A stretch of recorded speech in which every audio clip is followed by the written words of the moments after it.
Kita beralih ke informasi lain, mantan Menteri Pendidikan Kebudayaan Riset dan Teknologi pada tahun 2019-2024 Nadiem Makarim akhirnya menjalani sidang perdana di Pengadilan Tipikor Jakarta Pusat.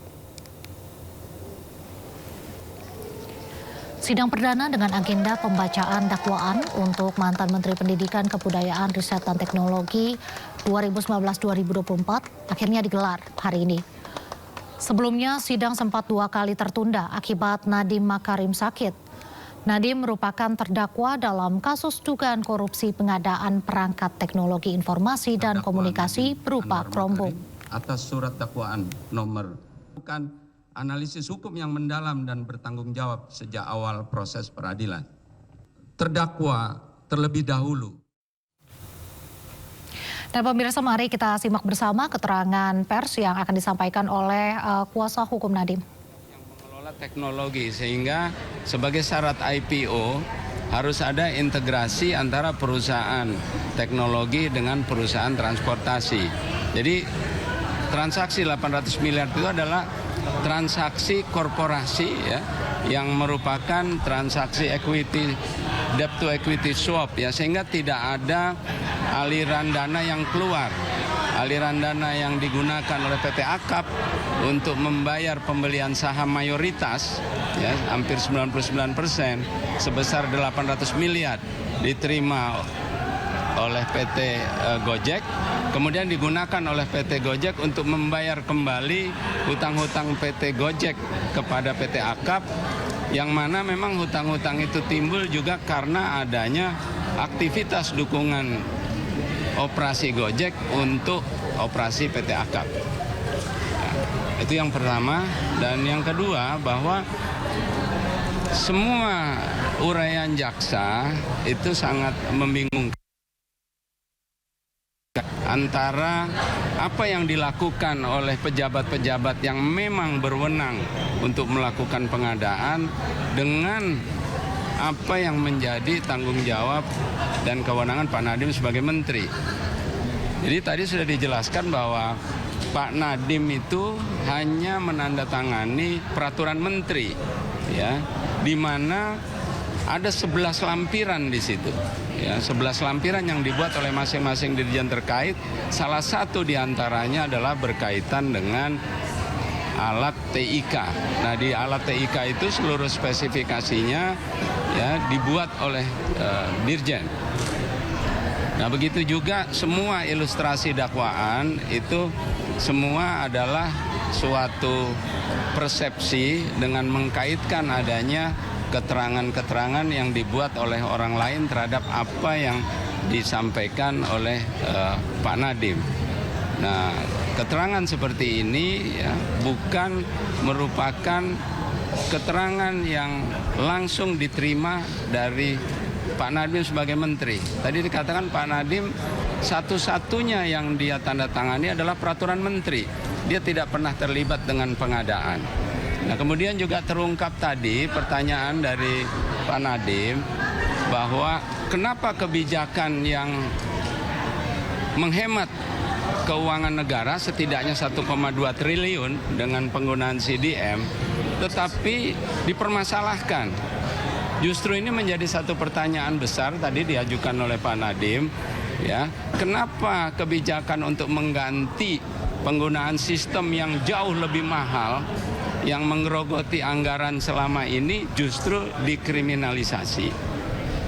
Itu juga sebagai suatu keberatan karena memang dikatakan bahwa CDM itu tidak berfungsi, tapi nyatanya CDM itulah yang berhasil melakukan kontrol terhadap penggunaan alat TIK untuk tidak digunakan melakukan judi online, game online, dan pornografi karena bisa dikontrol, yang selama ini tidak pernah bisa dikontrol. Dan selama ini memang penggunaan TIK berbasis Windows itu menimbulkan biaya yang sangat besar. Oleh karena itu dengan penggunaan Chrome OS ini yang memang sebenarnya juga datang dari Dirjen ya, dan kemudian memberikan penghematan yang sangat besar. Nah, begitu juga satu-satunya kebijakan yang dibuat adalah membuat peraturan menteri. Jaksa juga telah mencampur adukan antara penilaian daripada kebijakan pejabat tata usaha negara dengan pidana. Ya, padahal kebijakan ini sudah pernah diaudit, namanya audit kepatuhan. Jadi kalau audit kepatuhan itu adalah bagaimana prosedur dilakukan, audit efisiensi, audit yang berkaitan dengan penghematan biaya, audit kinerja, audit efektivitas. Sudah dilakukan oleh BPKP dan semua hasilnya dinyatakan semuanya tidak ada temuan yang mengarah kepada perbuatan melawan hukum. Ya, temuan-temuan administratif ada dan sudah ditindaklanjuti. Nah, kan pihak Bapak menyebutkan kalau dalam proses pengadaan ini sudah melibatkan Jamdatun. Mungkin boleh dijelaskan itu prosesnya seperti apa? Ya, jadi dari awal Kementerian untuk Kehati-hatian sudah meminta Jamdatun ya untuk memberikan pendampingan, dan kemudian ada surat dari Jamdatun bahwa Jamdatun akan membuat laporan mengenai pendampingan itu. Nah, sampai sekarang kita belum tahu itu laporannya. Begitu juga pendampingan dari BPKP dan dari KPPU, dari LKPP. Nah, termasuk juga saat itu perlu dicatat, Inspektorat Jenderal yang bertugas melakukan pengawasan proyek-proyek di Kemendikbud itu adalah seorang jaksa, ya, Ibu Katrin, ya, Inspektorat Jenderal itu dari jaksa dan dari KPK yang kemudian dia menjadi jaksa tinggi. Jadi sebenarnya semua proses pelaksanaan prosedur pengawasan internal itu sudah dilakukan. Makanya menjadi pertanyaan kenapa baru saat ini dipertanyakan.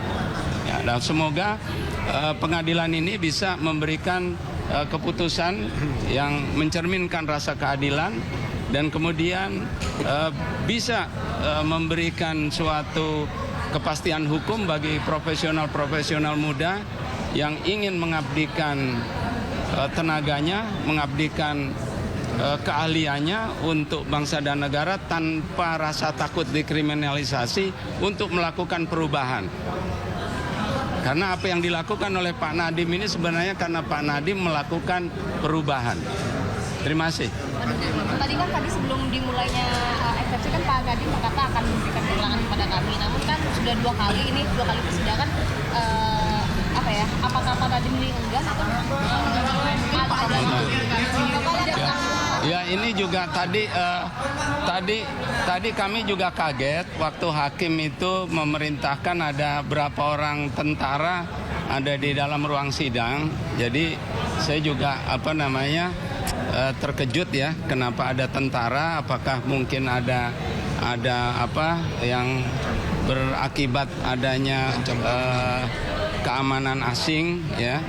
Nah, kemudian ternyata tentaranya ada lagi setelah selesai sidang. Nah, saya juga tanda tanya, dan kemudian memang Pak Nadiem kemudian dibawa ya sesegera mungkin untuk meninggalkan tempat ini. Tapi sebenarnya Pak Nadiem mau ngomong, Pak? Pak Nadiem mau ngomong. Boleh, kan ada azas praduga tidak bersalah. Kan ada azas praduga tidak bersalah. Sebelum dia divonis, maka jangankan ditahan, ngomong boleh, apalagi ditahan. Sebenarnya ditahan juga tidak boleh kalau namanya azas praduga tidak bersalah, apalagi tidak ada bukti.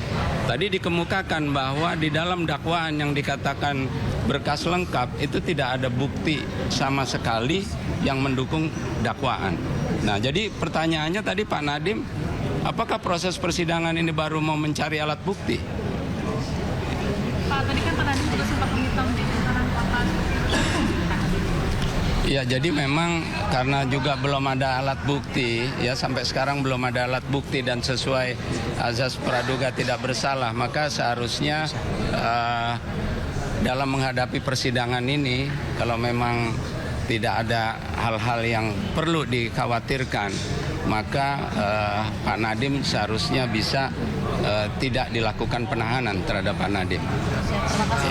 Ya, terima kasih. Buat Bu Atika. Ini ada berarti ke keluarganya? ibunda aja yang ngomong, ibunda. Ibunda. Ya, apa kalian mau apa saya? Maju lagi bisa maju. Cara harapannya, Bu.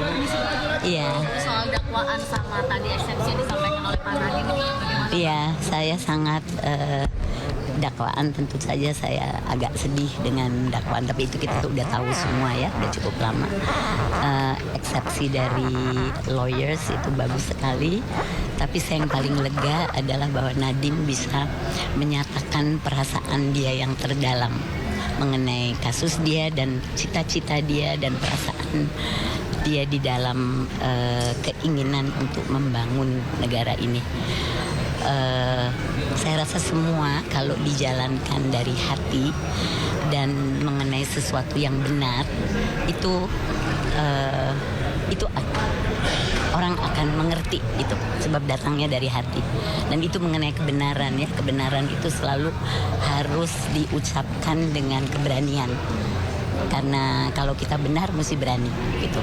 Ibu tadi kan Pak Nadiem sempat mengatakan bahwa kekayaannya selama ini kan salah satunya berasal dari goto. Ini Ibu sebagai ibundanya melihatnya bagaimana kekayaan yang disampaikan oleh yang didapat oleh Pak Nadiem? Saya nggak ngerti mengenai kekayaan dia, Mas. Oke, saya nggak ngerti mengenai kekayaan. Saya ngertinya ya udah dia anak saya, kita bergaul, kita melakukan banyak hal bersama-sama. Tapi nggak ngerti sama sekali soal kekayaan. Nggak punya ke power untuk bicara mengenai itu sebab emang nggak ngerti gitu.